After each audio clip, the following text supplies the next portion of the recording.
We have concluded that the UK chose to join the invasion of Iraq before the peaceful options for disarmament had been exhausted.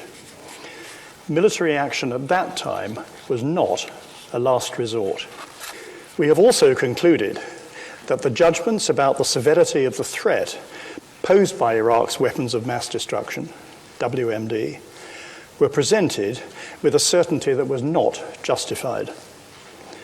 Despite explicit warnings, the consequences of the invasion were underestimated. The millions of people who marched in protests against the impending invasion in February 2003 were all proven right. Their concerns, the concerns of millions of people, were entirely vindicated. Right back then, we all knew that Iraq didn't pose a serious enough security threat to justify a war, that there were other non-invasion options to deal with the odious Saddam Hussein, that he didn't have a weapons of mass destruction program of any note, and certainly not one unrestrained and of the magnitude that people like John Howard were talking about. Of course, here we are years later and we live with the aftermath. The fact is that the invasion of Iraq and the start of a war that continues to this day, not only did it turbocharge al-Qaeda back then, but it created the circumstances for the rise of Islamic State.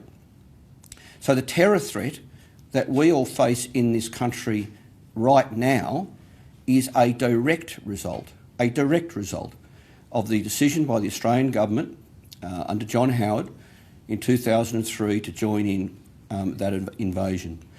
Frankly, there are a number of political leaders who, in my opinion, have blood on their hands. The Bali bombing of 2005 would not have occurred if we hadn't joined in the invasion of Iraq. The Lindt Cafe siege would not have occurred if we hadn't created or helped create the circumstances for the rise of Islamic State. Until we have an effective inquiry into the invasion of Iraq, until we do that, then people like John Howard and Alexander Downer and others won't be properly scrutinised and won't be held to account. Until we have a proper inquiry into the Iraq war, then we won't learn the lessons to prevent or to help prevent such a disaster again in the future.